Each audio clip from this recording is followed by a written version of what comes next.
Hi there and welcome back to the channel. This is part 2 of my framed smart home dashboard project.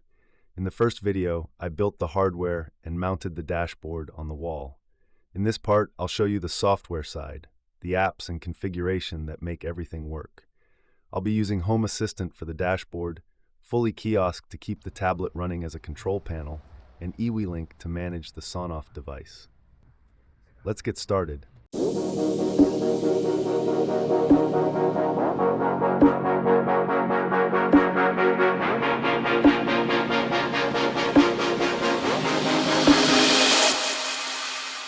Hi, in this video I'm going to show the second part of my wall-mounted dashboard project. In the first part, I showed the hardware installation, and in this one I'll show you the apps I use to make everything work perfectly. I'll go step by step through the configuration in each app. Another thing I also want to do is automate the tablet charger, so the tablet only charges when the battery is low and stops charging when the battery is full. This is important to keep the battery healthy, because if the tablet stays connected to the charger all the time, the battery can wear out much faster. The apps I used were eWeLink to set up the Sonoff relay, Home Assistant to create the floor plan dashboard and control all the lights, fully Kiosk Browser to keep the tablet in full screen and wake up the screen using motion detection. So let's start with eWeLink and how to add the Sonoff Dual R3 to the app. To add the Sonoff relay, I first make sure the Sonoff is in pairing mode, and then I go to the eWeLink app on my phone. If you're not sure if it's in pairing mode, the LED on the Sonoff should be blinking quickly. If it's not blinking, press and hold the button on the device for a few seconds until the LED starts flashing, which means it's ready to be paired. I already have the eWeLink app installed on my phone. The installation is pretty easy. But if you want to see the full installation steps, I'll leave a link here to the video I made. I press the plus button on the top right and select Add Device. Then on the next screen, I choose the Wi-Fi network I want to use and enter the password. Make sure to choose a 2.4 GHz network because it won't work with a 5 GHz one. Then I press Next. The app will start searching for new devices. When it finds it, it will show it on the screen and I press Next. I rename it to Dashboard, press Done, and then press Next again. And with the device added, I press Done. I can already see the device in the list, but there are still some configurations I need to do. So I press on the Dashboard device. On the next screen, I have to choose how I want the device to work, as a switch to control a motor or as a meter. For this project, I want it to work as a switch, so I choose that option and press Save on the top right. The button screen shows up and I can see the 2 channel buttons and I can start turning both on and off.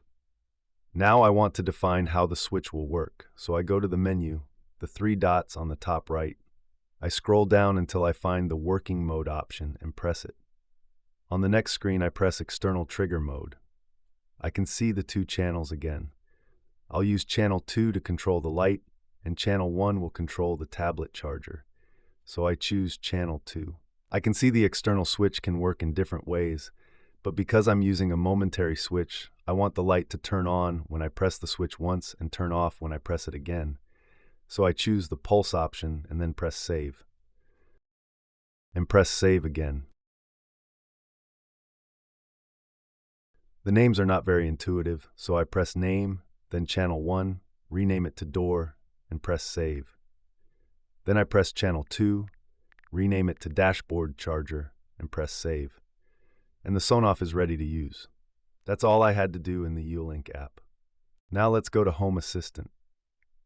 I already have Home Assistant installed and my floor plan dashboard working.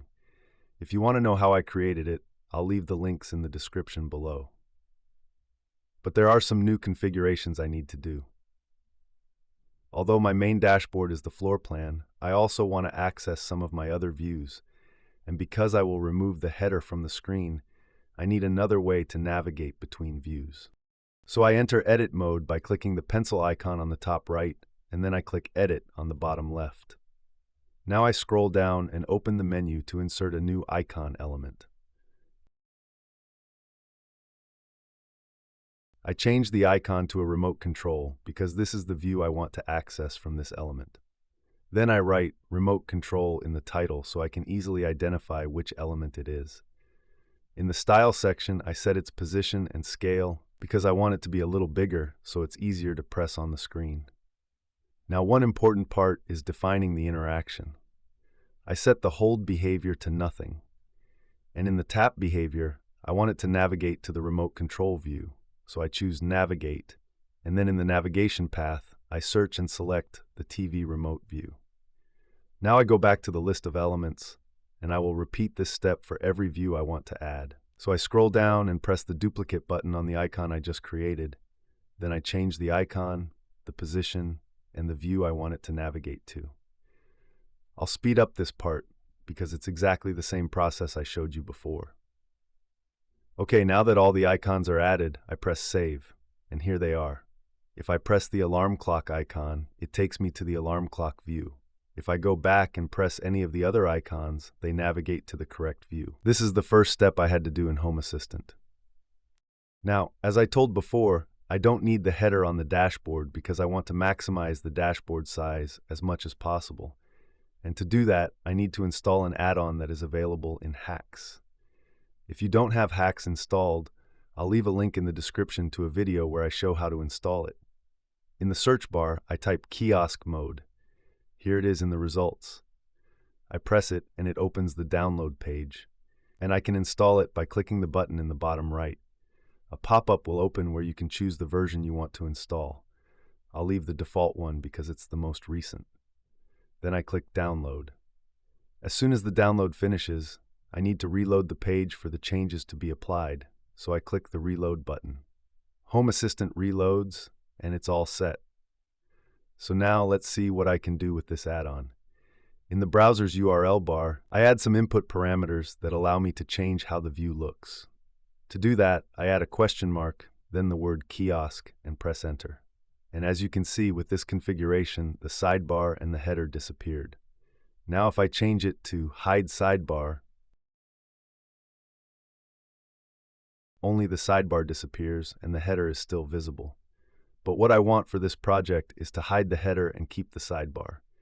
So I change the parameter to Hide Header. And magic happens. The sidebar is visible again, the header is hidden, and that's exactly what I need for this dashboard. Now let me show you what I had to do on the tablet to get the working mode I wanted. I'm using an Android tablet, so I go to the Play Store and search for an app named Kiosk Browser, that, as the name says, is a browser, but with some special features that make it perfect for dashboards like this. There is a free version and a paid one called Plus. All the features are available in the free version, but if you use a Plus feature, a watermark will appear on the screen. The Plus license is very cheap, so I decided to buy it. At this point, I already have it installed, but just follow the normal installation steps. It's very easy. So after the installation, I need to change some settings to make it work the way I want. I press Open. To access the menu, I slide from the left side of the screen, and in the menu I select Settings. Then I enter Web Content Settings. The first thing I want to configure is the Start URL. This will be the page that opens automatically when the browser starts. So I set it to my Home Assistant dashboard URL, and notice that I also added the Hide Header parameter that I showed you before. Then I scroll down, and another option I enable is Enable JavaScript Alerts, because I want alert and confirmation pop-ups to work correctly. I also want to be able to use the camera, so I enable the option to allow webcam access. And in this menu, that's all I need, so I go back. Now I scroll down to Device Management. Here I have several features enabled. The first one is Keep Screen On, so the screen doesn't turn off or dim after some time. Another one is Unlock Screen, so when the tablet wakes up, it automatically unlocks. I also configured the screen to turn off after 50 seconds using the Screen Off Timer option. Another important option is Launch on Boot, which makes the browser start automatically every time the tablet reboots. And that's all I need in device management, so I go back. I'll leave all these configurations on my website DIYme.com in the Resources menu. I'll also leave the link in the description. Now I go to Motion Detection and enable visual motion detection. This allows the tablet to use the camera to detect movement and wake up the screen when someone approaches, so the dashboard is ready to use. Another option I enable is turn off screen in darkness, so if the lights near the tablet are off, the screen will also turn off because there's probably nobody using it. For motion detection to work correctly, I also enable turn screen on motion and exit screensaver on motion. And with these settings, the tablet is ready, and everything runs exactly the way I wanted. Back in Home Assistant, I want to automate the tablet charger, so the tablet only charges when the battery is low and stops charging when the battery is full. This is important to keep the battery healthy, because if the tablet stays connected to the charger all the time, the battery can wear out much faster. The first thing I have to do is install the fully Kiosk Browser integration. So I go to Settings, then Devices and Services, and in the Integrations tab, I click the Add Integration button. In the pop-up, I search for Fully Kiosk and select it. Now it asks for the host IP and the password. So let's go back to the tablet so I can show you where to find this. On the tablet, I open the menu and press Remote Administration. Inside, you will find the Remote Admin password, where you can define your password, and in Remote Admin from Local Network, you can see the IP address of the tablet. This option must be enabled. Now I copy these values to the Home Assistant integration, press Submit, and close the confirmation pop-up. Now Home Assistant can access the data that Fully Kiosk returns from the tablet. If I open the device, I can see a lot of useful information about the tablet, but the one I need now is the battery level. With this information, I can create an automation to turn the charger on and off. So I go to Settings, Automations and Scenes, and in the Automations tab, I filter by kiosk just to keep the list clean. Then I click Create Automation and select Create New Automation.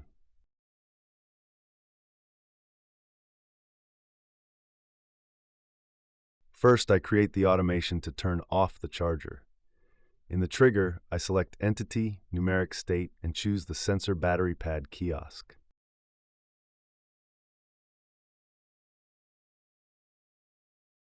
In the above input box, I enter 80 because I want the tablet to stop charging when the battery reaches 80%. Then I add an action, select Switch, Turn Off, and as the target I choose Dashboard Charger. I press Save, name the automation Kiosk Turn Off Charger, and save again. Now I create the automation to turn on the charger. I click Create Automation again and select Create New Automation. In the trigger, I select Entity, Numeric State, and again choose the Sensor Battery Pad Kiosk. This time, in the below input box, I enter 20 because I want the tablet to start charging when the battery goes below 20%. Then I add an action, select Switch Turn On, and choose Dashboard Charger as the target.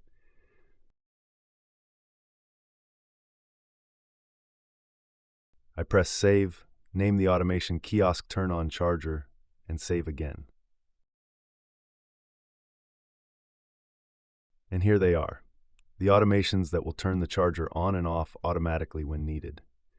I also added a state badge to the dashboard so I can always see the battery percentage directly on the screen. And that's it. Now the dashboard is fully working exactly the way I wanted. In this second part, I showed you the apps I used to make everything work together. I configured the Sonoff relay in eWeLink, created the dashboard and automations in Home Assistant, and used Fully Kiosk Browser to keep the tablet in full screen, wake the screen with motion detection, and even control the charger automatically based on the battery level. With this setup, the dashboard is always ready to use, the battery stays healthy, and the whole system works completely automatically. This project turned out to be simple, cheap, and very practical for everyday use. If you liked this video, don't forget to hit the like button, subscribe to the channel, and leave a comment if you have any questions or suggestions. Thanks for watching, and I'll see you in the next video.